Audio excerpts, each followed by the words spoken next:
Good morning, everyone. Happy Tuesday. It is July 15th, halfway through the month. Yeah. I can slow things down now. Big changes in the weather to talk about. We'll get to that in just a moment. First, I want to remind you, of course, we're live on Facebook every weekday morning right around this time. It stays on your Facebook feed, though, throughout the day, so you can watch it whenever it works best for you, or listen to it as a podcast. You can find it at inform.com/podcast. Just look for the Inform Minute. All right, today going to be feeling a little different for us. Yeah, colder air is filtering in. Temperatures 60s, 70s today. Certainly cooler than the 80s to near 90 with humidity that we felt yesterday. And your humidity level today is going backwards. Northeast breeze 10 to 25, so you'll probably feel that. It's also helping to push in wildfire smoke, so that stinks. A quick little swath, yeah, it literally stinks.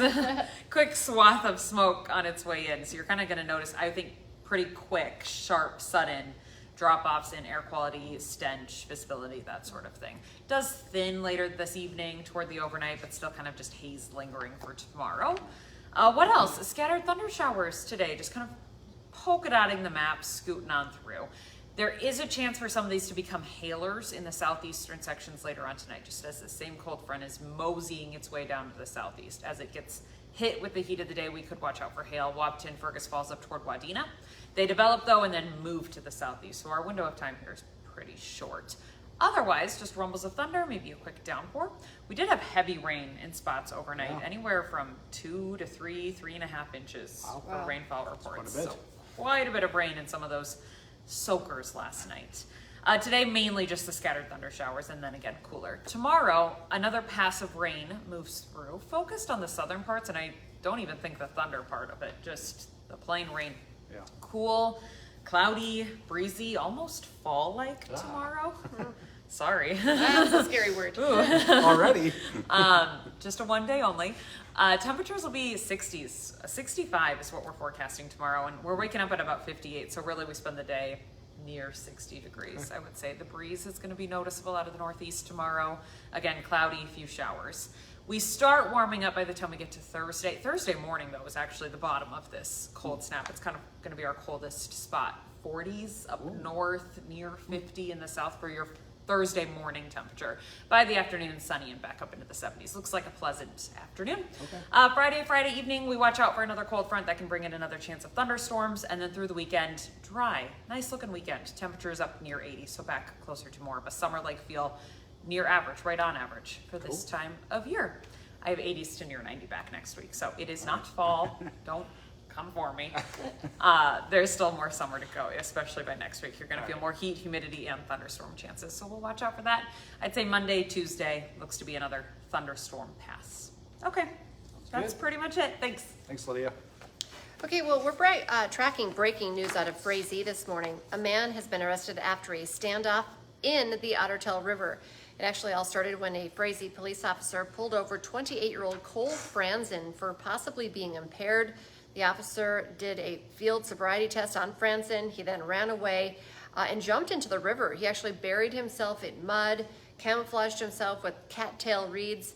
He was finally arrested just before 10 last night. Franzen is facing charges for DWI, fleeing on foot, obstruction of justice, and violation of a felony court order. New for you this morning, we have learned the name of a man who was arrested after a 3-hour standoff in South Moorhead. Christopher Ringsrud Knowles hid in the attic of a house for several hours. The Clay County Sheriff tells WDAY he took off from a traffic stop for speeding originally. He then crashed into a field. That's when he ran to a house and broke in. The SWAT team eventually stormed the attic that he was hiding in. He has been booked into the Clay County Jail and is facing several charges in the incident. The Minnesota BCA has now identified 2 officers who shot a man who pulled a gun on officers at the Frazee Rest area. They say Becker County Sheriff's Lieutenant Luke Schwery and Detroit Lakes Police Officer Philip Vaughn fired at 36-year-old Todd Burris last Wednesday. Burris is accused of assaulting a woman north of Detroit Lakes, stealing her handgun and slashing her tires. The BCA says Burris got out of the car at the rest stop and pointed the gun at Sweary at that point as well. He and Vaughn shot Burris in the leg. Both officers are on critical incident leave. The price tag on the final bid for the expansion at Heritage Middle School in Horace actually ended up being more than $5 million lower than expected. Originally, school leaders thought it was going to cost about $22.6 million. However, the bid came in for $17.2 million. Construction will begin shortly and should take about 2 years to complete. This morning, the Becker County Board will decide if an environmental assessment needs to be done before giving the okay on a conditional use permit for a gravel pit. The proposed gravel pit would be dug between Pelican Lake and Big Cormorant Lake.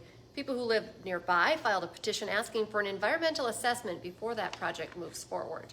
Today, you might see quite a bit of commotion at the Northern Cass School if you're living or going by that area. The Cass County Sheriff's Office is doing an active shooter training at the school from 6 to 10 this evening. You might see deputies carrying guns, squad cars. You're going to hear loud noises potentially. Just remember, it's not real and there is no danger to the public. Hot Mic coming up from 9 to 11 on WDAY Extra and Inform.com. The top players in baseball will gather in Atlanta tonight. So how much will Byron Buxton and Joe Ryan play in the All-Star game? Plus, NDSU freshman wrestler Shiloh Jones joins the show after capturing the Pan Am Championship in Peru last weekend. Hot Mic is live from 9 to 11 on WDAY Extra. And don't forget, for just 99 cents a month for your first 3 months, you could get an all-access pass to our website, Inform.com. Just go to Inform.com/subscribe to get that deal.